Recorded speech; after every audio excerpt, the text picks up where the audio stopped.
Good morning. Got everything fired up. No booster cables required. And it's like -9 and nothing was plugged in, so. The day should have started off as an ultimate win. Got lots of bags out of here over the last few days. We got a load of lick tanks in. So me and Dad and Buddy, we put 3 together yesterday. We're gonna leave that one unassembled because it's easier for shipping if someone wants to buy 2. All the rest of them are put together, stuck in the shed over here. Also, I think it was Monday morning, we had a fresh load of molasses come. Well, the trucker made record time. And there's the molasses. That's the first load we were expecting today. And the other guy, he won't be here till this evening. And Monday night, we had these bin packages show up. So we aren't 100% there yet as far as storage capacity goes. So we're always looking for another bin or 2. When you get into the world of bins, there's every size imaginable. There's concrete, there's wood, there's steel, there's hoppers as far as bases to put them on. So you can really create your own.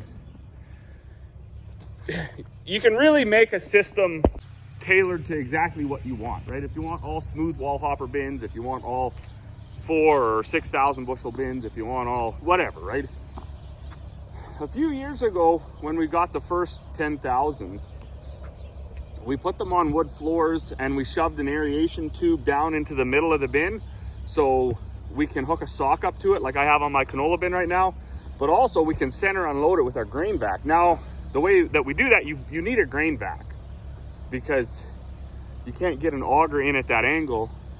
I've been toying around with the idea of maybe making a 14-foot, like a 5-inch auger or whatever size that grain vac tube is, that would reach down in there and have a U-joint at the bottom, so you could maybe use a hydraulic motor or something and unload it that way, but it would be very slow. The grain vac is faster.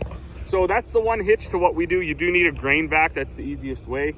But these 10,000 bushel bins and 12,000 bushel bins, we can build them ourselves. We can put them on wood floors, and they're kind of the cheapest per bushel for our operation. So we got 2 more there. There's 2 packages. We reached out to our local dealer and just sort of told him, put a bug in his ear, said, we're going to be looking for a couple.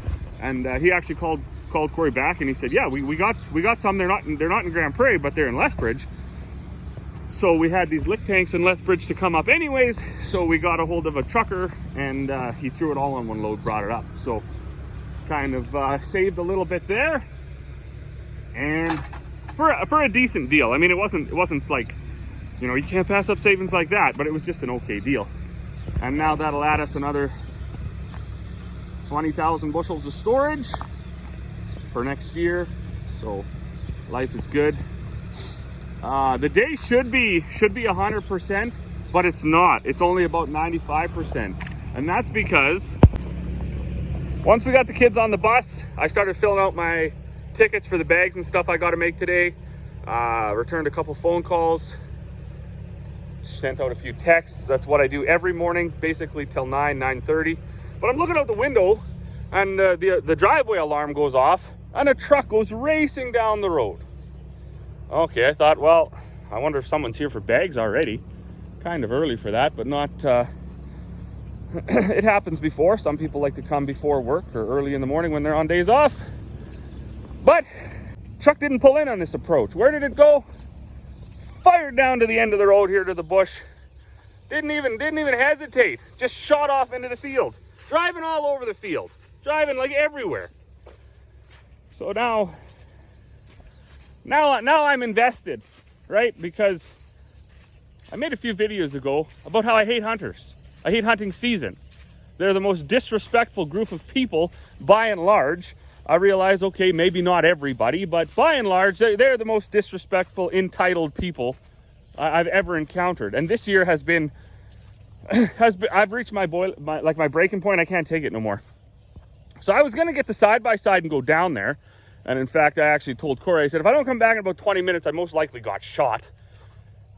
Because the hunters are growing more and more agitated as well as they get turned away more and more. So anyways, I go down there. Oh, I don't go down there, sorry. The truck is down there, you know, in that little break in the bush there. I see the lights coming back before I can get my side-by-side. So I take my telehandler, drive out, park on the road. I go up, the guy goes, hey, Robin. I had no clue who this guy is, no clue. Well, it turns out that he's got permission from somebody else who got permission, right? Like, that's the ignorance of these people. You give one permission, and then they just give everybody that they know permission, and then pretty soon you have no idea who's driving around your property at all. You know, like there's no consideration for maybe I've kind of scheduled this, and maybe I've given permission for that specific quarter to somebody else for Thursday, November 23rd. Like no consideration amongst these individuals. I can't figure it out. And so that's twice now. That's twice in my life. The only 2 times I've ever denied people permission, and it's both been this year. And like I say, going forward, I don't want to even put up with it anymore. I don't even want to talk to hunters. I hate it when they call. I hate it when they want to discuss their big hunting expeditions that they've been on. I don't care. All their conquests, it doesn't matter to me. I don't care. I'm not a hunter. So they just bore you with their bullshit. This, like, oh man, that pissed me off this morning. Like, unbelievable ignorance. I was telling one guy, because he was talking, everybody's sympathetic to this too. Oh yeah, we kind of get it, we get it. No, they don't get it. Nobody gets it. We've drug 4 carcasses off of fields, had to stop the tractor, get off, drag them off the field, because people, they don't even drag the animals off when they're going to field dress them. We've got the dogs dragging all sorts of stuff home. Yes, we live by the highway. Yes, sometimes throughout the year the dogs drag animals in that have been hit on the highway, but nothing like hunting season. It's daily during hunting season, and it's everything, and it's all parts of the animals, heads and feet and hides and everything. It's totally nuts. Anyways, I'm gonna get rolling here, and I'm gonna get my bags made. Then when Dad gets out here, him and I are gonna run over to a local welding shop. I reached out. He was at the local lumberyard pricing out wood. Of course, this isn't pre-COVID, this is post-COVID. So lumber prices are still high. Very expensive to build a 24-foot circle with this. Like when we build it, we do 6-inch on center 6x6 skids, treated. And then a bunch of treated lumber for the floor, and then treated plywood on top. So very expensive to build the floor. It's basically double the last one we built. So maybe steel's gonna be an option. I did reach out to this guy, and he said, yeah, he built a 24-foot floor a few years ago, and the guy never picked it up. So he has one sitting there. And then maybe we can make a deal for him to build another one. We don't have to build these bins this fall. We can build them next summer. So he's got all the time to build the other floor if we go that route. Seems like it actually might be a little bit cheaper to use steel.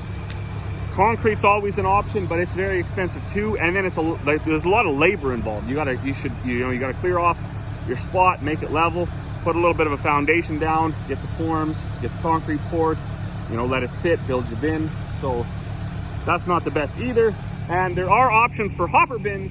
The hopper for the 24-foot grain bin is worth more than the grain bin. So that's totally out. But anyways, let me get rolling here and see if I can't have some other hunter irritate me throughout the day. Oh boy. Yeah, I knew I was going to get agitated by a hunter again. You can't just have one a day. I've shot enough videos leaving my house and coming to the shop. So when I seen that truck, when my alarm went off, which is at the Range Road, right at the Range Road and the highway intersection, I had time to watch it drive all the way past my yard, walk from my dinner table to the entry, put on my coat, put on my shoes, tell my wife if I'm not back in 20 minutes, I'm most likely shot and dead, walk from the house over to the shop, open the overhead door, back out the telehandler before they were coming back. I did meet them at the intersection here for the Range Road and the driveway. But with my own eyes, the Range Road ends at these trees right here, this bluff, and then there's just a path. With my own eyes, I saw the truck turn right, drive all the way around those trees, all the way back to the north, and lights went out of sight, all the way in there. And while they were up there, that's when I had time to get the stuff out of the shop, and then I seen the lights coming back. So anyways, I texted the individual who gave them permission, because that's what hunters do. They get permission themselves, and then they give permission to everybody that they know without telling the landowner. I said, you know what, man, I don't appreciate that. I think we're gonna have to not hunt here for a while. It's just getting too ridiculous, and I don't appreciate, giving permission to people that I don't know. Oh, he said, yeah, I understand. The guy was just turning around. That's what they said. Like, so they're just actually liars too. Like, I saw with my own eyes the truck drive way out in between those two trees, all the way up and around, and then turn around way up there, way north, out in the field somewhere, turn around and come back, and then drive onto the range road. To turn around, I shouldn't have to explain this to anybody. You don't actually even have to go onto the farmer's property. You can actually just nose in, back onto the road, and drive out. So that actually reinforces the BS of the whole entire show. They don't even own up to what they do. They're that incredibly arrogant that they just do whatever they want. They just had it right up to here. Oh man, I was watching Joe Pickett on Paramount, and in that season, it was my dream. They actually canceled hunting season. I wish they could cancel hunting season in the Peace Country for a few years.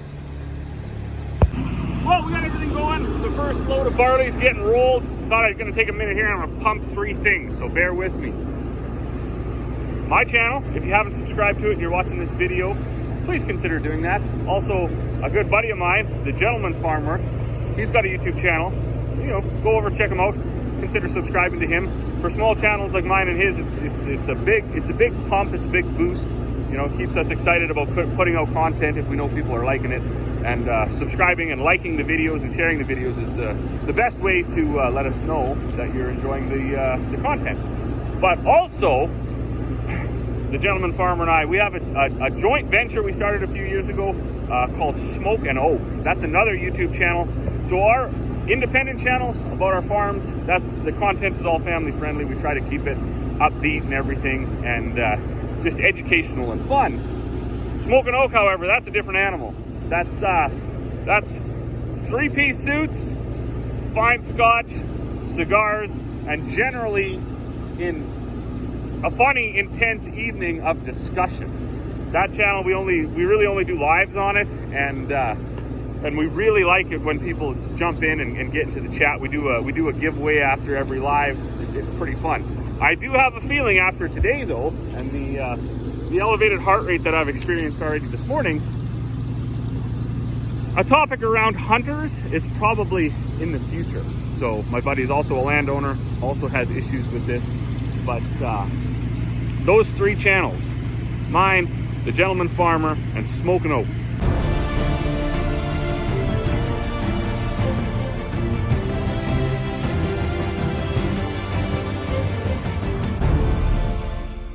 If you're not subscribed to them, we would really appreciate it if you would go subscribe, share to a few of your friends, like our videos, like the lives while they're happening, and then participate in the live as we're going, and then you'll get a chance to win some cool Smoke and Oak swag.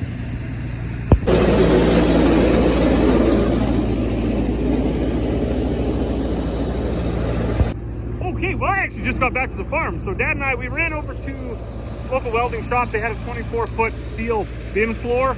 We wanted to have a look at that, see if it would fit our bins. Of course, it was made for a different kind of bin, so it's not quite the right measurements.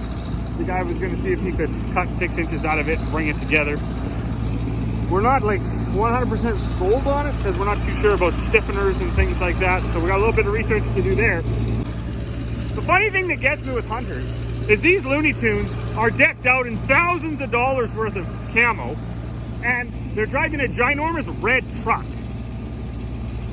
Do the hunters not walk? Like, what the hell's the point of the camouflage if you're going to just drive your big red truck into the middle of the field and sit in that and shoot out the window? Like, give your head a shake. Oh, well, I'm still grinding away. But lucky for me, I don't have a boss that can come out and tell me, get off of TikTok, get off of Facebook, get off of whatever.